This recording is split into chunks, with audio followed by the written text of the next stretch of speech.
Você já teve interesse em fazer algo que não está exatamente na sua área de atuação e está sem coragem de fazer uma mudança? Pensa em empreender, mas não sabe por onde começar? YesCast. Vida e carreira das gerações Y e Z com Ana Paula Ornos. Olá, querido, querida, como é que você está se sentindo hoje? Bem-vindos ao YesCast, um podcast que abraça e entende os sonhos, dúvidas e medos da nova geração. Este é o espaço de escuta, de troca, de acolhimento, o seu lugar de fala. E prepare-se, porque o episódio de hoje vai tocar o seu coração. A gente vai embarcar no universo do Dr. Cauê Gasparotto, um jovem médico que, aos seus 28 anos, já acumulou experiências incríveis, desafios e uma paixão avassaladora pela medicina. E imagina só, um cara movido pela curiosidade, fascinado pela ciência e que não só decidiu cursar medicina, mas colocou a barra lá no alto, escolhendo a USP como palco para essa jornada. A Faculdade de Medicina abriu portas que mais pareciam janelas secretas para o Cauê, oportunidades tão inovadoras que ele decidiu traçar um caminho diferente.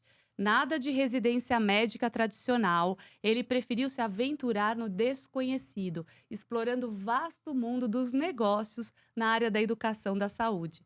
E aí, você pode imaginar o que aconteceu? Conquistas épicas, é claro. Hoje, o objetivo de Cauê não é apenas buscar a cura de um paciente, mas sim transformar todo um sistema de saúde e impactar possivelmente milhares de vidas. No meio dessa jornada, ele cruzou o caminho de pessoas igualmente extraordinárias, como o empresário Jorge Paulo Lemann. Lemann não só estendeu a mão para ajudar, mas foi peça-chave para realizar o primeiro evento da HackMed, a empresa de Cauê.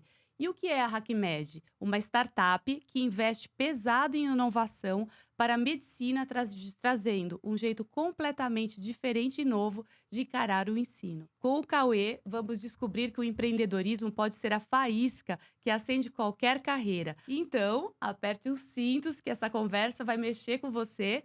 Bem-vindo, Cauê Gasparotto. Muito obrigada pela sua presença aqui, Dr. Cauê. Eu que agradeço, Ana. Muito obrigado pelo convite. É uma oportunidade muito legal poder falar um pouquinho sobre mim, sobre o HackMed, aqui no ambiente que estimula mais jovens a pensar um pouquinho sobre isso. Acho que pensar um pouquinho fora da caixa, acho que é necessário. Pensando sobre o nosso modelo educacional hoje em dia, eu sinto falta de mais oportunidades como essa para os jovens falarem um pouquinho sobre isso. Sim, que bom. Esse podcast tem essa proposta de desenvolver jovens e você, mais que ninguém, pode falar sobre isso.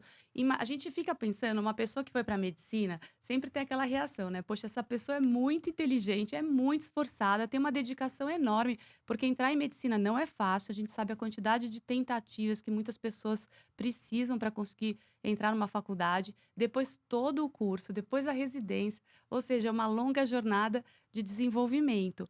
E você já começou colocando a régua lá no alto, né? Porque você prestou vestibular, você me contou que passou na Unesp, De Botucatu. em Botucatu, na primeira tentativa, o que é já surreal, que muita gente sonha em passar na Unesp, mas você queria a USP. E na USP você ficou nervoso e não conseguiu nem passar a primeira fase, né? Uma pessoa que estava preparada, imagina, passou na Unesp e não conseguiu passar a primeira fase.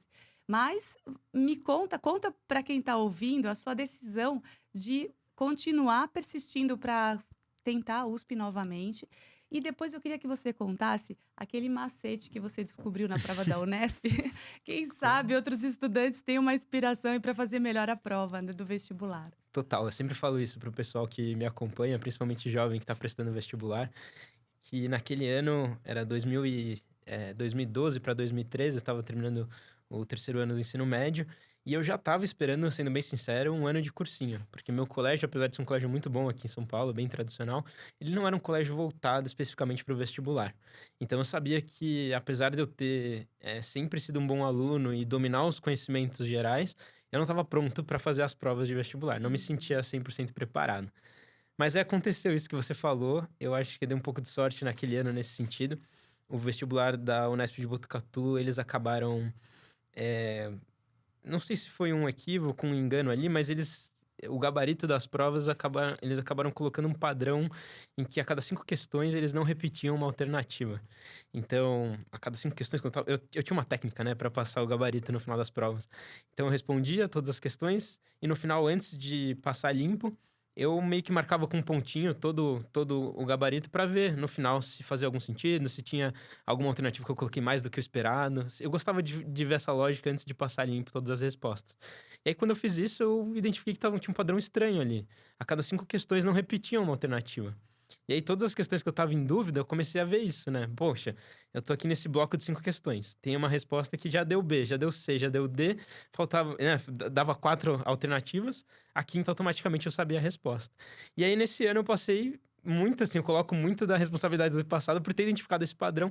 É óbvio, nem todo mundo identificou esse padrão, porque você precisava já ter uma boa... Acertado muito, assim. Exato, para você identificar. Mas por conta disso, eu, se eu não me engano, errei 1 ou 2 pares de questões. Eu lembro se eu tirei 88 ou 86 naquela prova. E foi o único vestibular que eu acabei sendo aprovado no final. Olha aí, gente, fica de olho no padrão não é só responder a questão, né? Quem sabe tem um padrão ali das respostas, do equilíbrio entre alternativas, é sempre Eu uma sempre gostava técnica. de pensar assim, ó, chutar consciente, sabe? Então eu sempre contava o número de alternativas que já tinha sido na prova, porque no geral geralmente é meio balanceado, né? O número de alternativas A, B, C, D, E. Então eu sempre gostava de ver isso no final. Coincidentemente, teve um padrão extra nessa prova. Nessa prova. E aí eu acabei sendo aprovado. Mas como eu falei, assim, meu sonho era a USP mesmo, como você próprio disse, né? E eu falei que não, assim, eu fui conhecer Botucatu, é um campus sensacional, quase fiquei. Sim, maravilhoso, eu conheço, Exato. maravilhoso. E assim, um nível de excelência altíssimo. Mas aí eu conversei com a minha mãe, ela foi comigo nessa viagem, eu falei: "E aí, mãe, será que eu começo aqui? O que eu faço?" Ela virou pra mim e falou: "Ó, filha, você falou sempre pra mim que seu sonho era passar na USP. Eu acho que você tá a um passo de distância de conquistar isso. E 1 ano na sua vida, eu não acho que vai ser tão diferente. Você pode amadurecer muito no cursinho." Então eu fui muito com essa cabeça de, cara, eu conquistei um negócio legal, mas eu acho que eu tenho chance de entrar na faculdade que eu sonhei. E aí eu abri mão da minha vaga, fui pro cursinho, consegui uma bolsa integral num cursinho forte aqui em São Paulo por conta disso. E lembro dos meus professores falando: "Não, mas como assim? Você foi aprovado em Botucatu e não vai?" Sim, surreal, né, E aí eu Cauê? falei: Mas "Não, que eu vou pro legal. cursinho e vou tentar ali passar na USP." E foi uma jornada incrível, assim. Uma outra coisa que eu falo sempre, eu cheguei no cursinho, como eu falei, não estava pronto para fazer as provas. Uhum. Então, todo cursinho tinha uma prova admissional ali que você era ranqueado, né, entre os alunos que estavam prestando com você. No meu caso, medicina. E eu lembro que quando eu prestei essa prova admissional no cursinho, eu não fiquei nem entre os top 100 da unidade onde eu tava, É assim. mesmo, olha Então, só. assim, eu realmente não estava preparado para fazer as provas. Aham. Mas eu acho que eu sempre levei isso como um motivador, sabe? Falei: "Putz, tô longe, assim, os caras estão há mais tempo do que eu, muitos que estão aqui já estão no 2º, 3º ano. Não tô pronto ainda para fazer essa prova, então eu sei que eu vou ter que estudar o dobro ou o triplo do que esses caras para eu chegar no nível deles, assim." E Então eu acho que isso me motivou mais ainda, e eu falei: "Esse ano eu vou fazer de tudo só para passar no vestibular." E aí foi um ano que eu abri mão de muita coisa, assim, de festas com os amigos, perdi alguns aniversários de pessoas que eu tinha bastante proximidade, mas eu falei: "Ó, é um ano que eu tô abrindo mão de tudo, porque meu foco é passar na USP, eu sei que se eu der uma chance de dar errado, eu vou me arrepender pro resto da vida, assim." sim, que legal. E você colocou foco ali, conseguiu uma 100%. meta, assim, maravilhosa, né. Eu lembro, assim, festas de Parabéns. final de ano, sabe? Aham. Todo mundo ali na ceia de Natal, eu estudando no Sim, quartinho, minha mãe levando eu a ficava comida ali mas no meu foco era o vestibular, não tinha jeito. que coisa, abriu mão de muitas coisas para conseguir esse objetivo. Exato. E entrando na USP, Cauê, você, faz também outras atividades, né, você falou que abriu mão de muitas coisas, mas você mantém o esporte na sua vida, que você me contou que foi logo que chegou na USP, já foi para atlética, e aí foi liderar a atlética, e com isso você começou a perceber que precisava de algumas outras habilidades de gestão, de aprendizado, né. Eu estudei na USP, tanto na faculdade, a primeira faculdade que eu fiz e no mestrado, e eu sei que lá oferece uma porção de oportunidades de cursos além da própria faculdade. Então, você pode cursar em outros lugares. E você me contou que foi buscar um preparo em gestão, que teve contato ali com critérios, conceitos, né, da startup enxuta, de coisas importantes para o empreendedorismo que depois, mais à frente, viria na sua vida. Quão importante que você acha a multidisciplinariedade, esse equilíbrio entre o esporte, o conhecimento, outras habilidades, o quanto você acha que isso é importante na vida de um profissional? Eu acho que você tocou em vários pontos aqui que eu acho importante a gente falar, né? A questão do esporte, eu sempre gostei muito. Então, o esporte sempre foi algo que não só me trazia prazer ali de jogar, eu sempre fui muito competitivo também, mas eu via o esporte também como uma oportunidade para a gente desenvolver alguns atributos, né? Que a gente pode utilizar para nossa vida profissional também. Então, saber trabalhar em equipe, esse espírito de liderança, de ser competitivo, acho que são muitos atributos que o esporte me ajudou a desenvolver. E assim que eu entrei na faculdade, eu falei, eu parei um ano de jogar, né? Porque para estudar para o vestibular. Até o terceiro ano do ensino médio eu jogava no time da escola, então tinha vários campeonatos. Ano de cursinho eu cortei. Assim que eu entrei na faculdade, eu falei, vou voltar a jogar bola. O que eu mais gosto de fazer aqui, eu vou procurar os times. E felizmente aqui no Brasil, as faculdades de medicina valorizam muito o esporte, muito mais do que eu imaginava. Então a gente levava muito a sério, treinava, a gente era muito competitivo e eu me encontrei muito lá. Então eu me identifiquei desde o começo da faculdade. E eu acho que essa questão de... A USP, ela tem um negócio que é muito legal, que é isso. Ela abre muitas oportunidades para os alunos. Principalmente Sim. essa parte extracurricular, de você assumir atividades que permitem você desenvolver esses atributos de liderança, sabe? Assumir Uhum. responsabilidades. E logo que eu me identifiquei com a Atlética, eu percebi assim, cara, se tem uma instituição que faz sentido eu me dedicar aqui, é esse lugar. Porque eu quero que todo mundo, depois de mim, tenha a oportunidade de viver esses momentos que eu tô vivendo aqui. E aí, pra mim, fez muito sentido assumir essa posição como presidente da Atlética em 2016. Foi muito marcante, um período difícil, a gente assume muita responsabilidade, passa uns perrengues, assim, de gestão, porque a gente gera um clube ali, né? A Atlética tem um clube na Sim. medicina. E, assim, um monte de gente que não sabe nada sobre gestão, então a gente teve que aprender muita coisa. E foi aí que eu comecei realmente a ter interesse por outros assuntos, né? Por liderança, gestão de pessoas, desenvolvimento profissional, de carreira. E foi justamente nesse momento que eu conheci a Fundação Estudar, Jorge Paulo Lemann, porque eles tinham criado, né? Não sei se o pessoal aqui conhece a Fundação Estudar. É uma instituição que apoia muitos jovens, né? Que têm Uhum. interesse em ir para fora do Brasil, se desenvolver e depois voltar com essa vontade de fazer algo diferente pelo nosso país, assim. E foi a partir lá da Atlética que você teve esse contato Exato. com ele. A Fundação Estudar, eles tinham lançado um programa de embaixadores uma época. E eles Hum. selecionavam alunos que eram lideranças estudantis do Brasil todo para se reunir e discutir carreira na universidade. E foi a primeira vez que eu saí dos muros ali da faculdade de medicina para conhecer gente de outras áreas. Conheci gente de administração, engenharia, direito. Até então, apesar da USP ser muito ampla, acho que às vezes na área da saúde a gente acaba se fechando muito na É uma saúde. área específica, Você fica Cauê, muito né? só com Uhum. médicos, só com estudantes de medicina, depois mesmo de outras áreas. No máximo você vai com os outros profissionais da saúde, né? Que é fono, físio, enfermagem, mas ainda assim só saúde. E aí, quando eu conheci a fundação, eu tive a oportunidade de me conectar com outros alunos, e aí que despertou esse meu interesse. Pô, eu tô aqui, só tô me relacionando com estudantes de Com a medicina, saúde. preciso buscar outras oportunidades. E E- nessa relação que você teve com a saúde, você comentou comigo que você passou a observar que o pessoal da área de saúde tem uma questão de saúde mental, é até alguma coisa que chama a atenção, né? Que é antagônica à própria carreira. Então, se é médico, vai cuidar da sua saúde, mas e a saúde do próprio médico? E você tocou num ponto comigo quando a gente conversou, da sua preocupação com a saúde mental dos estudantes de medicina. Isso é um ponto que me preocupa muito. Eu trabalho com jovens e adolescentes e vem crescendo o número de tentativas de suicídio entre adolescentes e jovens, infelizmente. Um dado muito triste que a gente vem acompanhando. E eu vejo em consultório também situações ali de tristeza, depressão, e em especial em estudantes de medicina. Por que você acha que isso acontece na área da saúde e qual seria a solução? esse é um ponto bem difícil, assim. É, Hoje eu tô fazendo meu doutorado, né, na área de educação médica, na Uhum. USP, e a gente tem feito um projeto no grupo de pesquisa do qual eu faço parte, tem estudado muito sobre isso, né? A felicidade nos estudantes de medicina. E, de fato, é uma realidade hoje. Você vai vendo o aluno, quando ele entra na faculdade, ele tá super motivado, conquistou ali uma oportunidade. E conforme ele vai ficando mais velho na carreira, vai se tornando mais infeliz, né? E roubando até uma frase da minha orientadora, né? Se a gente pudesse investir em algo, acho que hoje, né, na formação dos profissionais da área da saúde, acho que a gente deveria investir justamente na felicidade desses estudantes, né? Uhum. Porque é isso que você falou, como é que a gente pode ter profissionais que atendam bem os pacientes, as populações, se eles estão infelizes com a profissão? Mas é um desafio. Eu acredito que tem muitas causas, né, não é um único fator que leva a tudo isso, mas a própria rotina do estudante de medicina, ela é muito maçante, é muito estressante, e eu acho que muitas vezes você acaba tendo uma falta, talvez, ali de perspectiva profissional, de direcionamento de carreira. Eu sentia uma falta muito grande disso.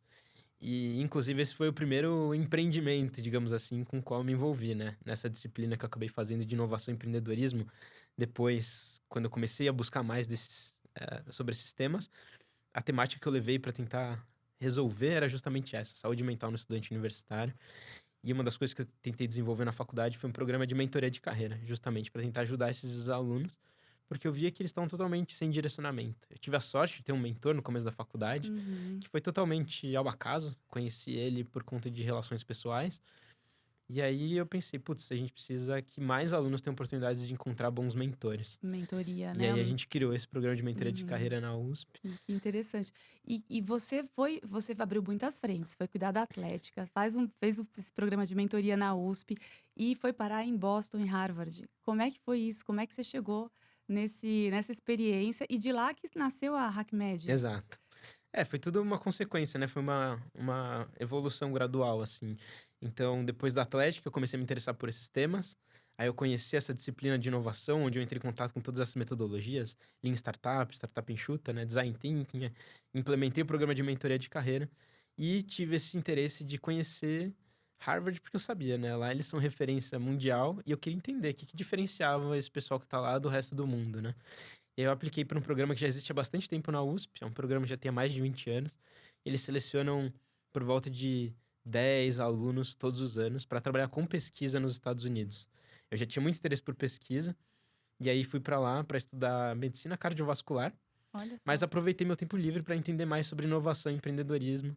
E foi aí que eu comecei a. E aí foi que eu descobri que, na verdade, tinha muita gente trabalhando com inovação em saúde lá nos Estados Unidos e que eu poderia entender alguns desses modelos que estavam sendo criados lá e replicar aqui no Brasil. Foi aí que deu origem ao HackMed. Então eu apliquei. Eu Uhum. lembro do meu orientador, né? Depois que ele me aprovou, meu professor de Harvard, ele falou assim: uma das coisas que fez a maior diferença para ele me aprovar, acho que foram duas. Ele falou: meu envolvimento com o esporte, inclusive foi.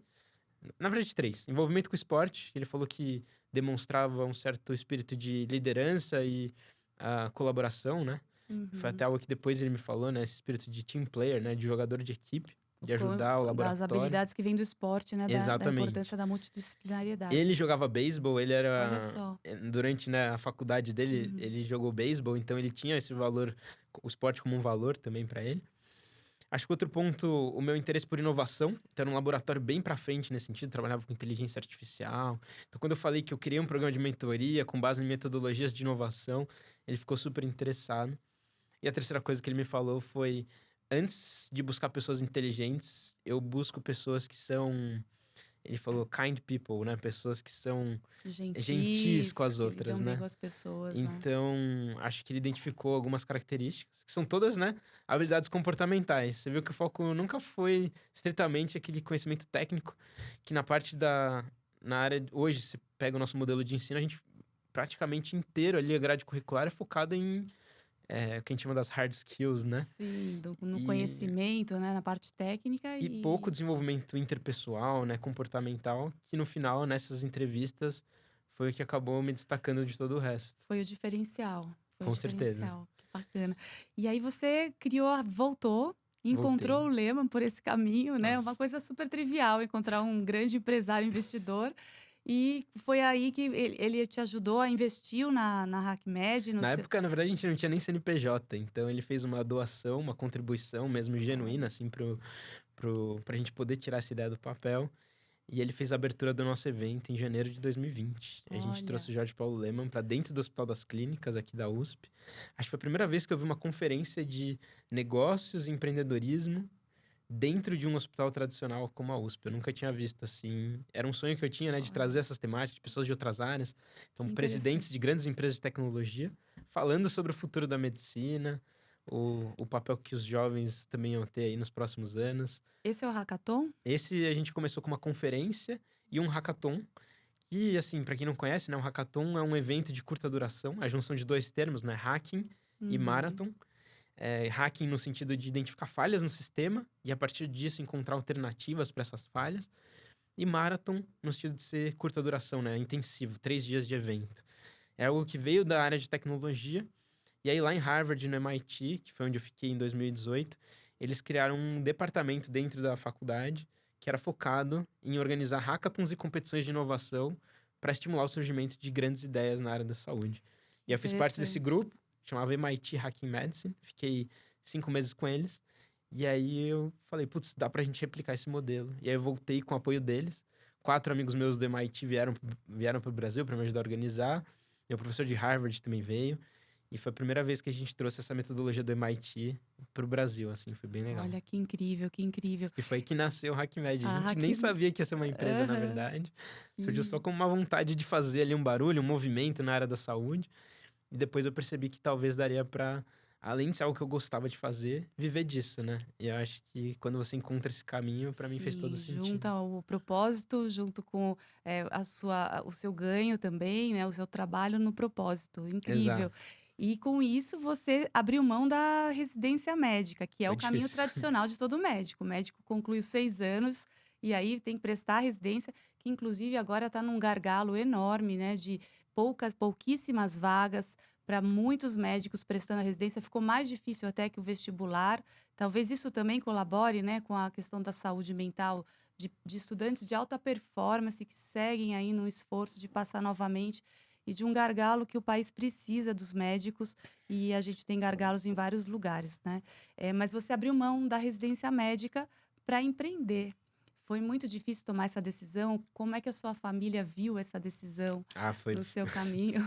Não, esse é um momento complicado, porque é um caminho que não é esperado, né? Então, quando eu falei pros meus pais que eu me identificava muito com o que eu tava fazendo, e eu não ia conseguir levar as duas. Porque chega um momento que, até o meu último ano de faculdade, eu conseguia levar as duas coisas, assim, né? Fui levando a faculdade, o projeto ainda não tinha uma empresa, ainda era só uma ideia de um evento.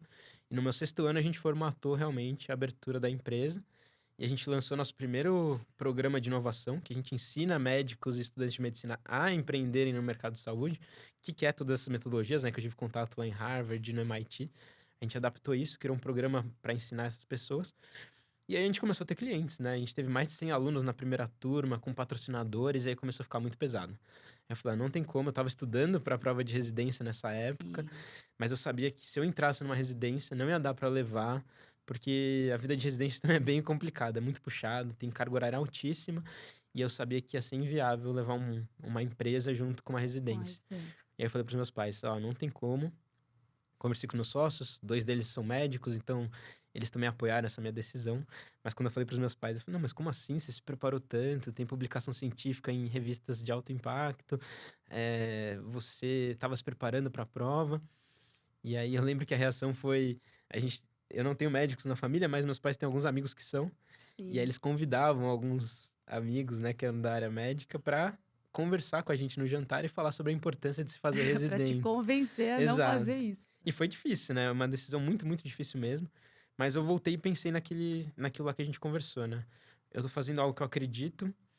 E se eu tomasse essa decisão simplesmente porque todo mundo faz isso, Uhum. eu acho que eu ia ficar sempre com aquele, não sei, aquela ideia na cabeça. Como teria sido se eu tivesse investido no meu sonho naquele momento? Uma frustração, né, de não ter feito aquilo que você Dizem que as gostaria. pessoas sofrem muito mais por aquilo que não fizeram do que pelo que fizeram, É né? isso. E a prova de residência vai estar sempre ali. Eu acho que se tem uma coisa que eu aprendi a fazer é provas e, enfim, a gente é treinado para isso, né? Querendo ou não, esse sistema que existe hoje, eu não acho que é o mais correto, Uhum. mas foi o sistema que eu consegui me adaptar muito bem, né? Então, E você, o que esperar agora da HackMed e do Cauê, né? O que você pensa para o seu futuro e o que você pensa para o futuro da HackMed, que é uma empresa que, inclusive, investe em outras startups da área de saúde, né? Sim, a gente é uma empresa de educação, então o nosso principal pilar é hoje formar profissionais que consigam ser agentes de mudança.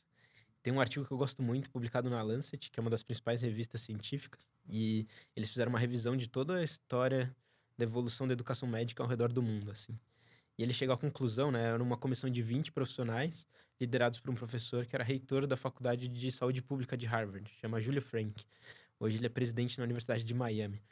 E ele liderou esse comitê internacional e eles estudaram todo esse processo e identificaram que se a gente quiser, de fato, que a saúde... Porque a saúde no mundo está em crise, não é só no Brasil. Muitos países enfrentam essas dificuldades hoje, porque a saúde tem Sim. ficado mais cara, mais complexa. Os profissionais de saúde não estão sendo preparados para lidar com tudo isso. Uhum. E a conclusão que eles chegam é que se a gente quiser que a saúde melhore, a gente precisa formar profissionais que sejam capacitados para lidar com toda essa nova realidade. E para isso a gente precisa mudar de um ensino informativo, que se você pegar exatamente o ensino que a gente tem hoje no Brasil, o que é isso? É um ensino focado em formação de experts, pessoas que são muito bons tecnicamente em determinado assunto. E a gente tem que transicionar para um ensino que ele chama de transformativo, que é a pessoa, além de ser muito boa naquilo que ela faz, ela entende que ela está inserida num determinado contexto e ela pode agir para melhorar esse contexto. Pode ser um agente de transformação. Que para mim nada mais é do que um empreendedor, né? Claro. Então se conectou Sim. muito quando eu vi esse artigo. Eu vi e falei, cara, o que ele tá falando é a gente isso. precisa formar mais hackers da área da saúde, que é justamente por isso que a gente existe, né? Uhum. Então a gente tem esse braço forte de educação, que eu acredito muito, que a gente precisa formar mais profissionais com essa mentalidade, com essa visão. E aí, eu sempre pensei, né, putz, mas não adianta só a gente ensinar as pessoas se lá no final a gente não tiver resultados sendo gerados. E foi que a gente resolveu criar um braço de aceleração e investimento em ideias, né? E empresas do setor de saúde. Então a gente investe hoje em algumas startups, já investimos em 2, e a nossa ideia é continuar apoiando o desenvolvimento de empreendedores e investindo naquelas que a gente acredita aqui dentro que podem realmente transformar o mercado de saúde. Que bacana, muito interessante. E, Cauê, que mensagem final você quer deixar para quem está ouvindo, para quem está tentando a faculdade de medicina ainda, está lá no começo, para quem está tentando a residência médica, para quem já pensou em empreender sendo médico, ou para quem está ouvindo e se identificando com essa trajetória sua de coragem, de persistência, que mensagem final que você pode deixar para eles? Olha, eu acho que, voltando para o ponto que a gente falou um pouquinho de saúde mental, eu acho que muitas... a origem de muitos desses problemas está em algo que a gente não trabalha durante a nossa formação, que é autoconhecimento. Eu acho que muitas vezes as decisões se tornam mais difíceis porque a gente não sabe o que faz sentido para nós, nem onde a gente quer chegar. E aí qualquer decisão acaba sendo tomada porque quem não sabe para onde quer chegar, né? Qualquer coisa Qualquer serve. caminho serve. Exatamente. E eu acho que trabalhar essa questão do autoconhecimento facilita muito, assim. Se eu não tivesse trabalhado isso, eu acho que eu nunca teria teria tido coragem de investir nessa carreira que é um pouco diferente do convencional. E se eu pudesse, então, falar para vocês que estão me ouvindo aqui, seja você que está no vestibular ainda, ou quem já está na faculdade de medicina, ou mesmo quem já se formou e está seguindo aí a carreira tradicional, eu acho que vale a pena a gente parar um pouco essa vida corrida que a gente tem como médicos, como profissionais de saúde, para pensar onde que a gente quer chegar e se esse caminho que a gente está traçando realmente faz sentido com os nossos interesses, né? Eu acho que... Eu tenho uma autora que eu gosto muito, chama Angela Duckworth, e ela fala sobre isso, né? O desenvolvimento de propósito vem só depois que você entende o seu real interesse, né? E eu acho que muitas pessoas perdem a oportunidade de descobrir seus interesses por conta do modelo de ensino que a gente tem hoje. Não é fácil, mas eu aconselharia as pessoas a pararem para pensar um pouco o que nos faz brilhar o olho, assim, o que nos interessa. Sim. Porque para ser muito bom em alguma coisa e depois encontrar o seu propósito, acho que o primeiro passo é isso, descobrir algo que você gosta de Saber o fazer. caminho. Exatamente. E que você se vê fazendo mais para frente. Muito bom, muito obrigada, Cauê. Foi maravilhoso seu depoimento. Eu tiro muitos aprendizados aqui, algo que eu quero compartilhar, que é algo que eu trabalho, né, na busca do autoconhecimento. Quão importante o que o Cauê falou, você se autoconhecer, saber qual é o seu caminho, quais são os seus interesses. E para isso também é necessário se empenhar e ter a coragem de experimentar. O Cauê, ele experimentou foi na Atlética, fez esporte, foi para Boston, conseguiu ter contato com as pessoas, fez networking, ou seja, abriu várias frentes que auxiliam muito essa trajetória do autoconhecimento. E aí, quando você abre essas frentes, você começa a enxergar os seus interesses, encontrar o seu propósito, e aí vem a coragem para permanecer. Porque, sim, o caminho não é sempre fácil, tem muitos desafios, assim como o Cauê contou, que às vezes ele pensa, poxa, será que eu estou no caminho certo? Eu desisto, mas ele está persistindo aí na busca do sonho dele, construindo um percurso que vai trazer muitas realizações e provavelmente já tem impactado muitas vidas. E se você gostou do nosso podcast, inscreva-se no nosso canal YesCast, Ana Paula Ornos, YesCast. Curta o nosso episódio, compartilhe com seus amigos em contato @anapaulaornos.com.br. Mande para nós a sua história e a gente se encontra nos próximos episódios. Até lá!